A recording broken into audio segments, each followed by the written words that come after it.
Someone made a comment I was dialoguing with someone last night, and they made a comment about their concern that they have right now with regard to salvation, and that they're concerned that they and their family are not going to make it. And what I want to say is you should be. We should all be concerned. Whether or not we're going to make it should be the concern of our lives, of our very existence. And one of the things that she said was, I thought that grace and faith, I thought that I was saved through grace and faith. But now I'm learning different. And I want to say this. You are saved through grace by the faith, justified by the faith that's in your heart. And faith without works is not faith at all. Faith without works is dead. And so that faith that's in your heart needs to be coming out of your right hand, your forehead, and your mouth, your deeds, your thoughts, and what you speak.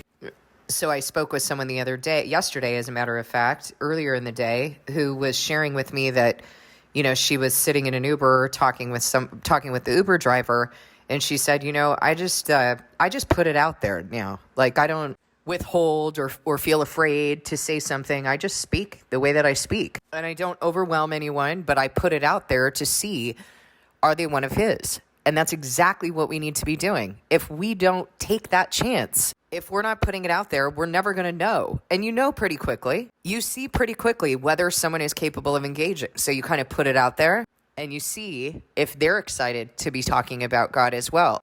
And then as they're talking about God, you come to realize whether you're talking about the same God. You are saved through grace. You receive that grace through the faith that's in your heart.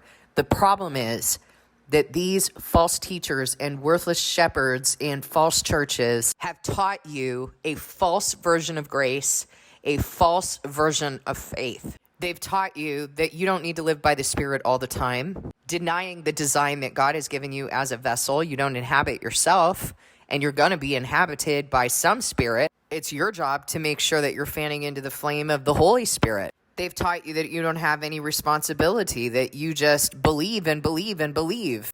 It's like their version of Santa Claus, like you just believe that he is. But there's a covenant. There's an if-then covenant. If you obey, then you will be saved. Obey what, you ask? Everything that he has established. Everything that he has established. Everything that he has taught you in his word.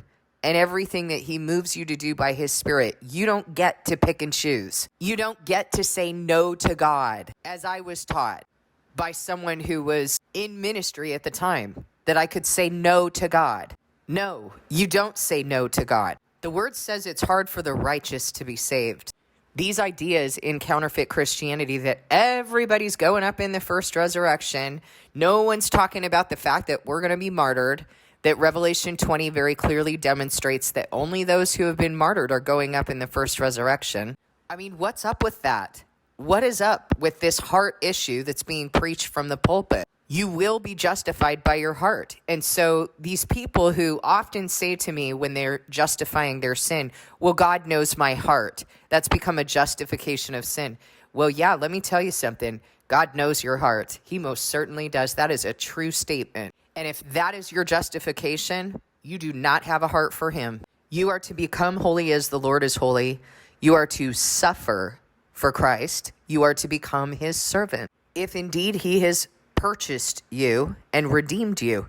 Otherwise, if you're still serving self, you'll perish with the master you've chosen. You can't show up to the assemblies. You can't show up for the body. And yet you say that you're in the body. I mean, that's just, to me, that's like such a blatantly obvious clue that if you don't show up to support and encourage the body even more as the day approaches, you cannot say that you are in the body. You have not even understood what that means. It is a blatantly obvious cue that you are not part of the body. So listen, a lot of people contact me and say, I'm afraid, I'm not one of the ones. You don't need to tell me that. I don't justify you. You need to go to God. You need to go to God and ask him, what do I need to do? Who do I need to become in order to be one of the ones? I can't do anything for you.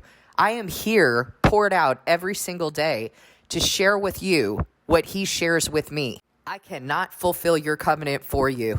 And the word tells me that even if these three men, Noah, Daniel, and Job, were in it, they could save only themselves by their righteousness. They could not save anybody else, not even their children. So don't come to me and tell me about all of your concerns. I'll be here to shepherd you, but I'm pretty sure I've done that. I'm pretty sure that I've said ad nauseum the things that need to be done in your covenant. Number one, you need to fast and return to God. Number two, you need to show up for the body if you want to be in it. What sense does it make to tell me, I don't know if I'm one of the ones, I don't know if I'm not going to make it, my family's not going to make it, but you don't show up? What sense does that make? None. And I have to be real honest, I won't burden myself with that. I'm not going to burden myself with other people's burdens when they're not choosing to obey the things that have been written and laid out very clearly in the Word. Observe his Sabbaths, assemble all the more as the day approaches. Support, encourage, build up the body. You got to start learning to care about your own salvation, and then you'll be able to care about others. But see, I don't even see that people really feel that they have some sort of responsibility in this covenant. And that's an issue of the heart. You will be justified or condemned by what is in your heart. Now you got to go examine that with God. Now you got to sit with him and ask him to lay your heart bare, because you don't even know your heart. The heart is deceptive above all things. Sit with God and ask him to examine your heart and to convict you of what you need to know, of what you need to change, of who you need to become, of the deceptions that need to come out of you. That kind of desperation, I can't do anything with it. You can be desperate all day, but unless you're willing to do the things that I'm telling you to do, what can I do for you? All I can do is lead you back to God and lead you back to his word. That's it. Please consider this message. Please discern it with God. Go to him. Return to him. I am not your God. I am a shepherd under him. But the words I'm saying to you are true, because I don't speak on my own authority. I speak on the authority of the one who sent me.